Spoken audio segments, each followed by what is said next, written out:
নমস্কার, ঘরে বাইরে আমরা ব্লগে সকলকে স্বাগত জানিয়ে শুরু করছি আজকের আড্ডা।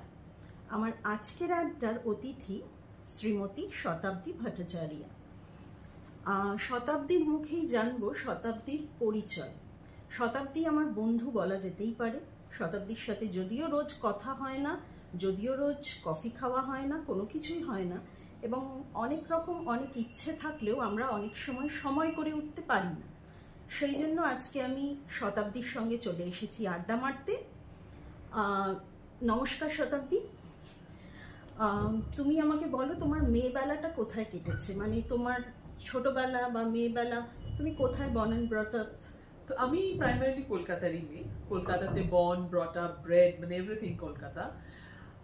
আমার ছোটবেলা যদি বলো, একটা large part of my childhood had been with my দিদা।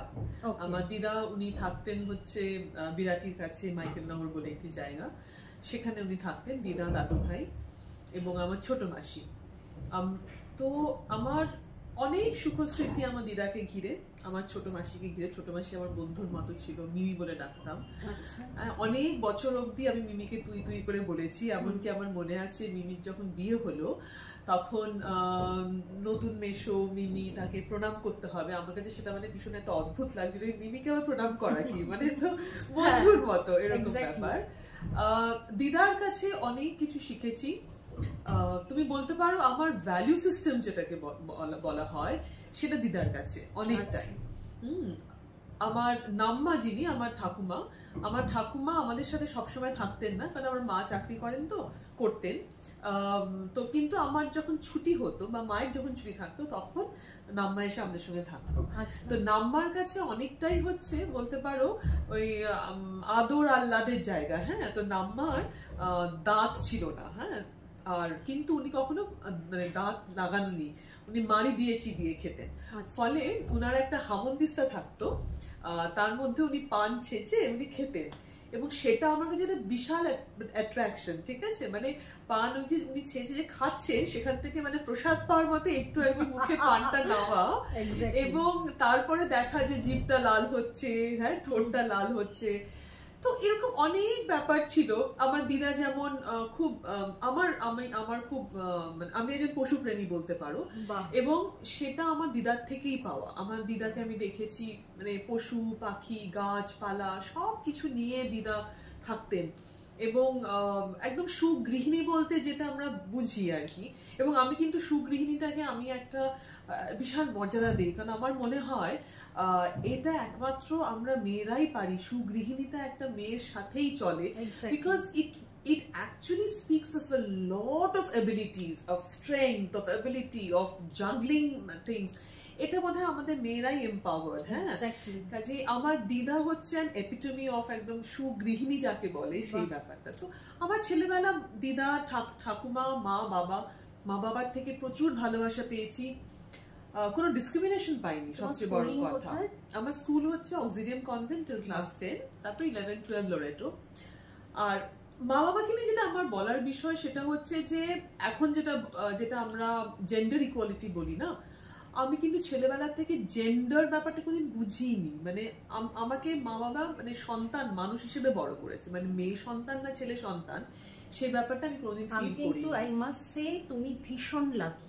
আই অ্যাম লাকি, কারণ আমার মা খুব দেখে মনে হবে খুব শান্ত প্রকৃতির মানুষ, কিন্তু মা ভিতর থেকে একজন খুব তেজি মহিলা, এবং সেটা বোধহয় আমি অনেকটা মায়ের থেকে পেয়েছি। এবং আমার বাবা হচ্ছে একদম নিপাট ভালো মানুষ যাকে বলে। বাবার থেকে আমার খেলাধুলো, সিনেমা দেখা, এগুলো বাবার থেকে পাওয়া, এবং মায়ের থেকে বোধহয় ওই যে জেদ, যে নিজের পায়ে নিজেকে দাঁড়াতে হবে, নিজেকে কোথাও একটা এস্টাবলিশ করতে হবে, সেটা আমি মায়ের থেকে ভীষণভাবে পেয়েছি। My mother is my strength. কারণ আমি তোমাকে বলছি, আমাদের দেশে 80 থেকে 90% বাড়িতে শেখানো হয় বা বলা হয় তোমাকে একটা ভালো বিয়ে করতে হবে, তোমাকে একটা ভালো ছেলের সঙ্গে বিয়ে দেওয়া হবে। কখনো বলা হয় না যে তোমাকে নিজের পায়ে দাঁড়াতে হবে। সেটা আমার বাড়িতে সব সময় বলা হতো। আমি বললাম তো, শুরুতেই বললাম you are very lucky. I am lucky to have my parents. Exactly, সব সময় বলি। এন্ড আমাকে যদি কেউ বলা হয় যে তোমার মাকে তুমি ডেসক্রাইব করো, I would always say she is a symbol of divinity, মানে ডিভাইন যদি কেউ হয় সেটা আমার মা। গ্রেট, তোমার মার সঙ্গেও আলাপ করার ইচ্ছে রইল। যাই হোক, তো আমাকে বলো যে আমি আরেকটা কথা বলবো সকলকে, যে আমার যারা এক্সটেন্ডেড ফ্যামিলি তাদের সকলকেই বলতে চাই যে শতাব্দী কিন্তু একজন পশুপ্রেমী, আমরা ওর মুখ থেকেই শুনলাম, তার মানে ও গ্রেট হিউম্যান বিং আমি মনে করি। এবং ওরও কিন্তু একটা ছেলে আছে, তার মানে ওর মধ্যে একটা বিশাল বড় মাতৃসত্তা আছে। সেই মাতৃসত্তার গল্প আমরা নিশ্চয়ই শুনবো। তার আগে আমি ওর আরেকটা পরিচয় দিতে চাই, ও কিন্তু সাউথ সিটি ইন্টারন্যাশনাল স্কুলের প্রিন্সিপাল, প্রধান শিক্ষিকা। আমি ছোটবেলায় আলিপুর মাল্টিপারপাসের স্টুডেন্ট আমি, এবং আমি প্রধান শিক্ষিকা বলতেই একটুখানি যেন ভয় ভয় একটা ব্যাপার। আজকে আমি ওর ইন্টারভিউ পেয়েছি এবং আমি বলতে বাধ্য যে আমি ওকে ইন্টারভিউয়ের জন্য যখন বলি, ও আমাকে এক কথায় বলেছে দেবে। আমি সত্যি আজকে আমার চ্যানেলে, আমার প্ল্যাটফর্মে বসে বলতে চাই যে আমি ওর প্রতি কৃতজ্ঞ। Thank you so much. তুমি তো আমার বন্ধু, বন্ধুর জন্য সবসময় সময় বের করতে হয়। যাই হোক, তুমি এত গুরুত্বপূর্ণ একটা পেশার সঙ্গে আছো, এবং তুমি যে এই যে মানে বাড়ি বাইরে সবটাই ম্যানেজ করছো, এই টাইম ম্যানেজমেন্টটা কিভাবে করো? দেখো, এটা না একটা, আমার মনে হয় একটা প্ল্যানিং দরকার হয়। তো আমি প্রতিদিনই মানে এই যে বাড়িতে যাব না, এবং কি হয় জানো তো, স্কুলের প্রিন্সিপাল হওয়ার জন্য আমার কতগুলো সোশ্যাল কমিটমেন্টও থাকে। আমি বেশিরভাগই চেষ্টা করি না করার, কিন্তু যেগুলো করতেই হয় মানে সেটা না করেও সপ্তাহে দেখা যায় 2-3 দিন আমাকে স্কুলের পরে কোথাও না কোথাও যেতে হচ্ছে। তো আমি কি করি, বাড়িতে শুতে যাওয়ার আগে না, বিছানায় বলে না, বিছানায় একদম শোয়ার আগে আমি পুরো একটা লিস্ট আউট করে নিই যে পরদিনে আমার কি কি, মানে ইটস বেসিক্যালি টাইম ম্যানেজমেন্ট, জানো তো, আলটিমেটলি মানে কখন কি করব, কোন সময়টা কি করব। ছেলে ক্লাস 10, তো ও নিজেই পড়াশুনো করছে, ওর কোনো টিচার নেই। কারণ আমি মনে করি আমি একজন টিচার হয়ে আমি ওকে অন্য কারোর কাছে, কারণ আমি আমার স্কুলে প্যারেন্টদেরকে বলি বাচ্চাকে প্রাইভেট টিউটরের কাছে দেবেন না, সেখানে আমার ছেলেকে আমি কি করে যে প্রাইভেট টিউটরের কাছে দিতে পারি? তো দেই না, ও নিজের থেকে পড়াশুনো করে। কিন্তু অনেক ক্ষেত্রে ওর হেল্প দরকার হয়। এই দেখো, একটু আগে কেমিস্ট্রি বইটা নিয়ে বসেছিলাম, তুমি আসার একটু সময় পেয়েছি কেমিস্ট্রি, বললাম আমাকে বললাম অর্গানিক কেমিস্ট্রিটা একটু আমাকে বুঝিয়ে দিও। এবার আমাকে তো নিজেকে একটু পড়তে হবে, পড়ে তারপরে তো ওইভাবেই যখন সময় পাই বিভিন্ন সারাদিনের কাজের মধ্যে আর কি সময় বের করতে হয়। আমার বাড়িতে গিয়ে অনেক সময় স্কুলের কাজ আমাকে করতে হচ্ছে। তো ওটা বোধহয় একটা জাগলিং, এবং এই যে একটু আগে বললাম না, সেটা আমরা মেয়েরা খুব ভালো পারি, সেটা আমাদের মধ্যে না একটা ইনহেরেন্স ক্যাপাবিলিটি আছে, এটা বোধহয় we are gifted, কারণ সেই কারণেই বোধহয় আমরা মা, জানো তো। তাহলে এই যে নেচার আমাদেরকে ন্যাচারাল সিলেকশন যেটাকে বলে না, ন্যাচারাল সিলেকশন আমরা মা বোধহয় ওই কারণেই হতে পেরেছি। আমি সবসময় সেটা বলি। শতাব্দীর সঙ্গে আমার সবসময় কথা হয় না, কিন্তু আজকে যেটুকু এখনো পর্যন্ত কথা হচ্ছে, আরো গল্প করব, কিন্তু তাতে মনে হচ্ছে শতাব্দী ভীষণ অকপট, এবং শতাব্দী হাসিটা মানে আমার মনে হয় শ্রেষ্ঠ, মানে ওর হাসিটাই ওর মানে লাইফের সব, মানে ওর হাসিটা দেখলে সবাই ওকে ভালোবাসতে বাধ্য হবে। তো যাই হোক, তুমি আমাকে বলো যে এই যে তুমি মানে যখন মা হয়েছিলে, তো মা হওয়ার সময় কি তুমি এই সাইমালটেনিয়াসলি তোমার কাজটাকে চালিয়ে গেছো? হ্যাঁ, মানে তখন তাহলে ছেলেকে টেক কেয়ার করার জন্য, একদম ছোট অবস্থায় বলছি, আমাদের তো ম্যাটারনিটি 6 months এর ছিল। আচ্ছা, তো আমি না সবসময় বলি আমার ছেলে he has been the luckiest person in my life, touch wood. কারণ খুব ইন্টারেস্টিং, এটা 2009 জন্মেছে, তো 2009-এ যখন আমি ম্যাটারনিটিতে যাচ্ছি তখন আমাদের ম্যাটারনিটি লিভ ছিল 4.5 months। হ্যাঁ, 2009, তো ক্লাসমেটস। তো এইবার মজার ব্যাপার, আমার ছেলের নাম জিয়ন, তো জিয়ন 27 মার্চ জন্মেছে।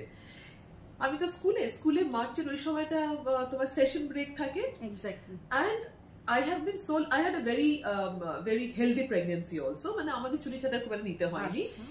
এইবার স্কুলে যখন ফাইনাল এক্সাম পিটিএম হলো, পিটিএম এর পরে যখন সেশন ব্রেক, ওই সময়টা গিয়ে আমি হাসপাতালে ভর্তি হলাম।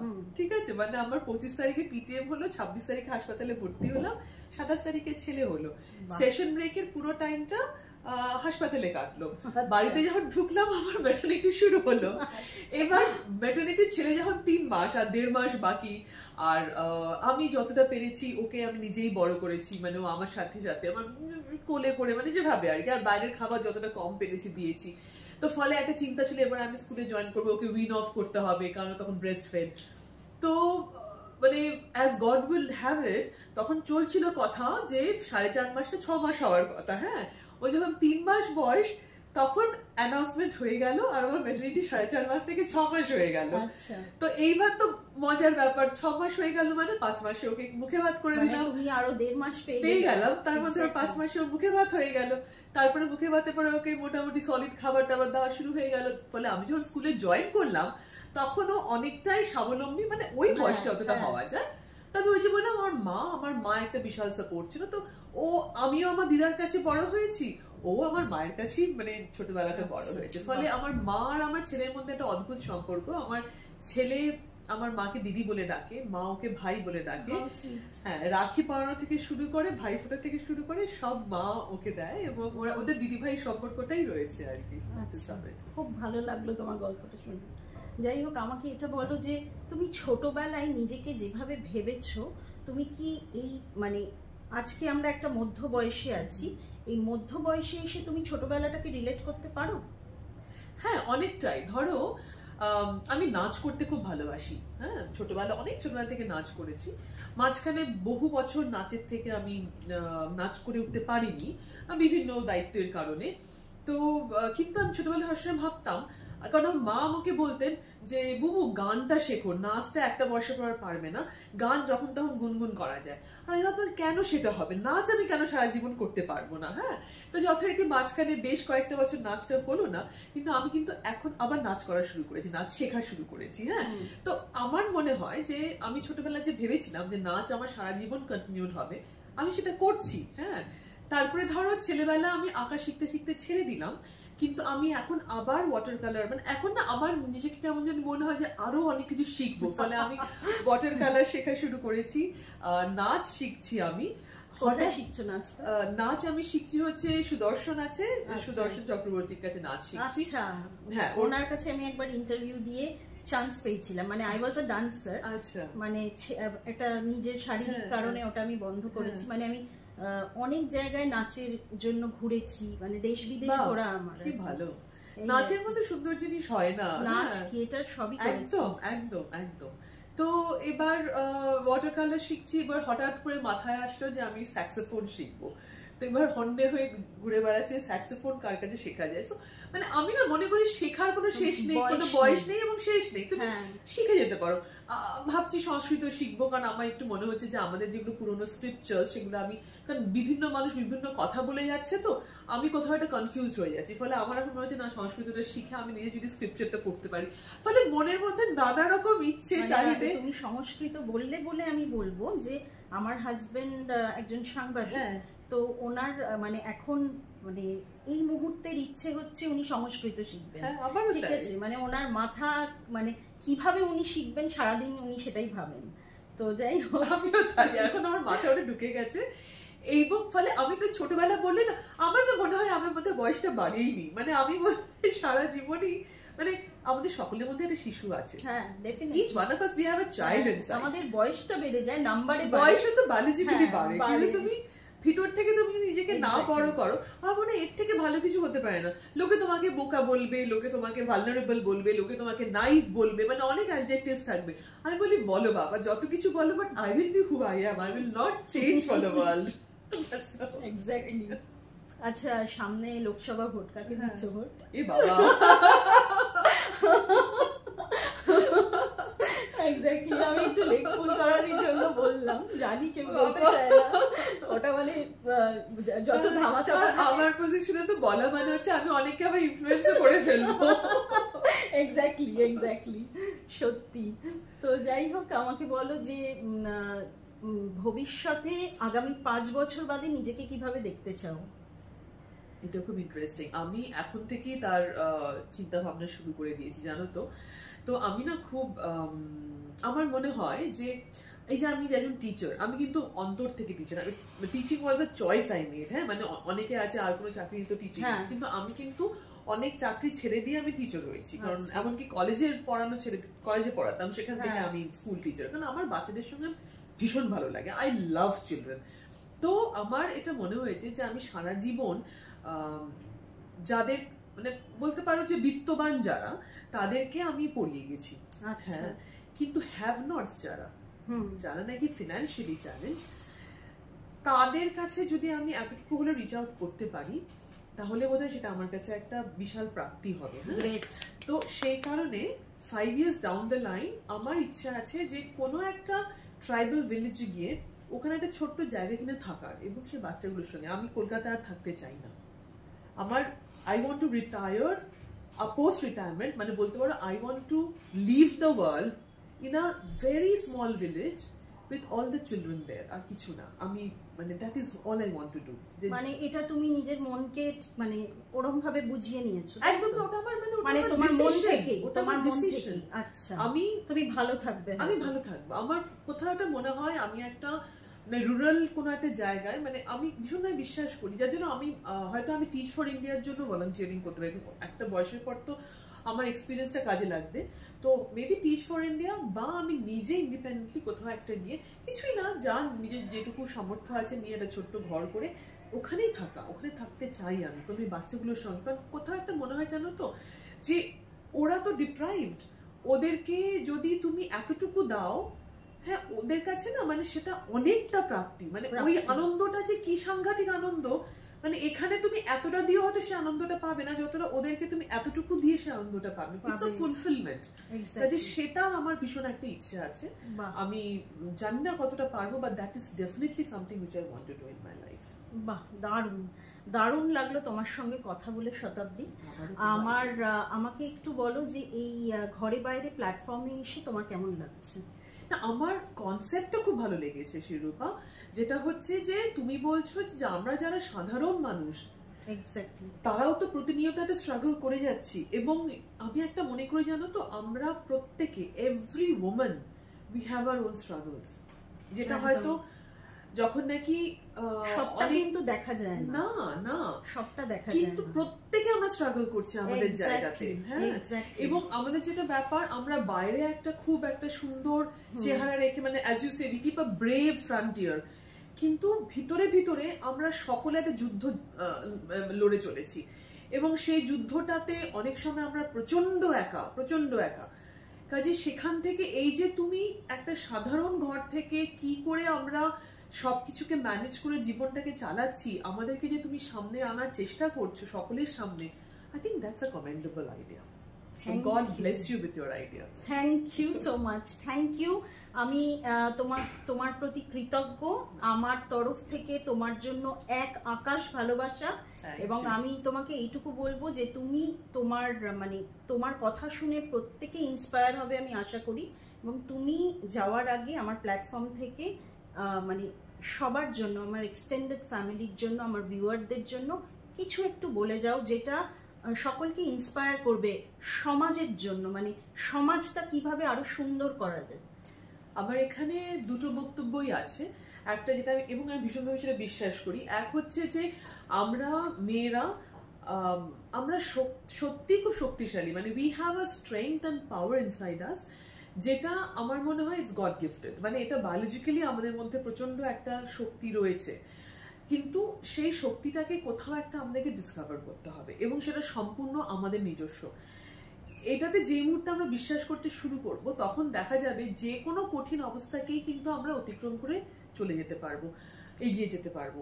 তো সেই শক্তিটাকে আমাদের মধ্যে প্রত্যেকটা মেয়েকে আমাদের উপলব্ধি করতে হবে, এবং that is irrespective of which class of society we belong to. Exactly. It's very important.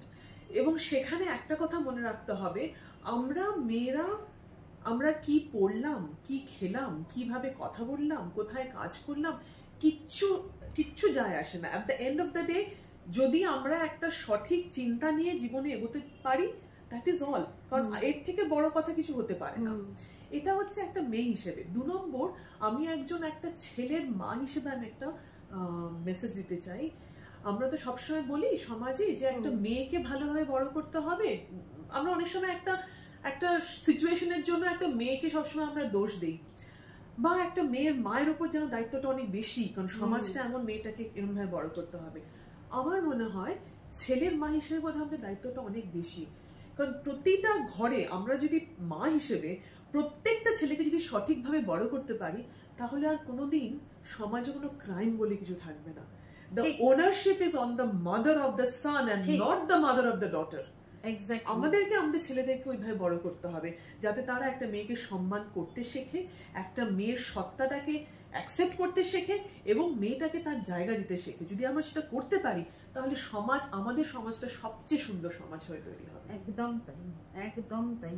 তোমার কথাগুলো ভীষণ ভালো লাগলো, আশা করি আমার ভিউয়ারদেরও ভালো লাগলো। যদি আমার আর শতাব্দীর আড্ডাটা আপনাদের সকলের ভালো লেগে থাকে তাহলে প্লিজ লাইক করবেন, আর পারলে চ্যানেলটা সাবস্ক্রাইব করবেন, আমাদের ভালো লাগবে। তাহলে আজকে আড্ডাটা এখানেই শেষ করছি। সকলে ভালো থাকবেন, ধন্যবাদ।